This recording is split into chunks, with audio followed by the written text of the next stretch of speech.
आज का हमारा लेक्चर ठोड़ी पे बाल आना, बच्चियों के और औरतों के ठोड़ी पे बाल आ जाते हैं। इसका मैं इलाज और इसका कुछ तफसील इस वीडियो में बयान करता हूँ। ठोड़ी पे बाल उन औरतों को आते हैं जो ब्रेलर की शौकीन होती हैं और बाहर से होटलिंग करती हैं। कुछ मुर्सी औरतें भी होती हैं, कुछ मुर्सी तौर पे भी औरतों को चेहरे पे बाल आते हैं जो वालिदैन से मिलते हैं। हैज़ यानी मंथली साइकिल अनबैलेंस हो जाता है, सर के बाल गिरने लगते हैं जब भी वो वावेला करती हैं कि हमारे बाल गिर रहे हैं, तेल इस्तेमाल करती हैं, लेकिन वो रुकने का नाम ही नहीं लेते, सर के बाल गिरते हैं। गर्दन के करीब इस हिस्से में छाइयाँ हो जाती हैं और उन पे कोई भी चीज़ लगाई जाए उस पर कोई फ़ायदा नहीं होता। चेहरे की चमक दमक ख़त्म हो जाती है, आवाज़ भारी हो जाती है। इसकी वजह से रहम के अंदर रसोलियाँ होती हैं।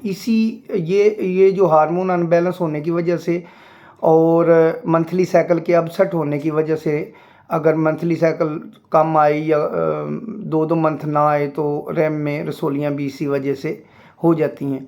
चेहरे के जो बाल होते हैं उनको उखाड़ना नहीं चाहिए। अगर आप इनको उखाड़ेंगे तो ये दोबारा ज़्यादा मिकदार में आ जाएंगे।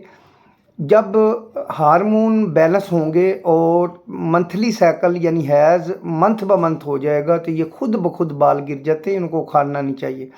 अब आते हैं, चूँकि इलाज की तरफ वीडियो 2 करेंगे तो उसमें ये लंबी हो जाएगी। इलाज इसका वक्ती तौर पे अगर हैज़ नहीं आ रहा, बंद है, या 2 मंथ आ रहा है या थोड़ा थोड़ा बार बार आ रहा है, तो आप इसका इलाज में ऐसे करेंगे। अजवाइन देसी लेंगे 50 ग्राम, पुराना गुड़ कम से कम 2 साल पुराना होना चाहिए, वो आप 50 ग्राम ले लें, और 50 ग्राम जंग रीढ़ यानी छोटी रीढ़, ये तीनों चीज़ें आपको पंसारी से मिल जाएंगी। आप इनको लेके और आधा किलो पानी में पकाएं। जब 1 प्याली पानी रह जाए तो वो पिएं। ये थोड़ी सी हरारत ज़रूर रखता है, लेकिन इससे डेट आना शुरू हो जाएगी, वक्ती तौर पे सुकून आ जाएगा और आपको तकलीफ़ से बाहर आ जाएं। चूँकि इससे हार्मोन तो बैलेंस में नहीं आएंगे क्योंकि उसका मुनासिब इलाज भी करना पड़ेगा, लेकिन कमोबेश उसमें बेहतरी ज़रूर आ जाएगी, तबीयत में फ़र्क आ जाएगी और डेट जब बैलेंस में आ जाती है तो काफ़ी चीज़ें ठीक हो जाती हैं। हमारे पास इसका कोर्स मौजूद है, हार्मोन अनबैलेंस कोर्स। हज़ारों औरतों और बच्चियों को मैंने यूज़ कराया जिनके चेहरे पे बाल थे। उनका रिकॉर्ड मेरे पास मौजूद है, जिनके पहले बाल थे और बाद में दवाई यूज़ करवा के वो बाल गिर गए, साफ़ हो गए। अब कुछ शादीशुदा भी हैं, उनके बच्चे हो गए जिनको हमने अद्वियात दी हैं। वो अल्हम्दुलिल्लाह हमारा जो हार्मोन अनबैलेंस कोर्स जो है वो इसी चीज़ पे है। इस अमराज की तफसील मैं दूसरी वीडियो में इसकी वजूहात बयान करूँगा, चूँकि वो थोड़ी लंबी हो जाएगी।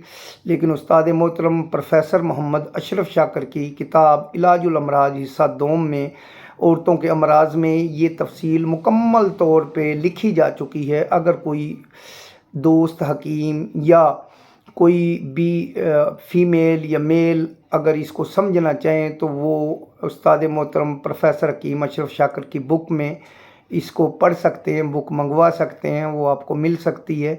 तो लिहाजा आप अपनी सेहत के लिए कोई भी कोशिश करें, वो आपके लिए कारगर साबित होगी। वस्सलाम।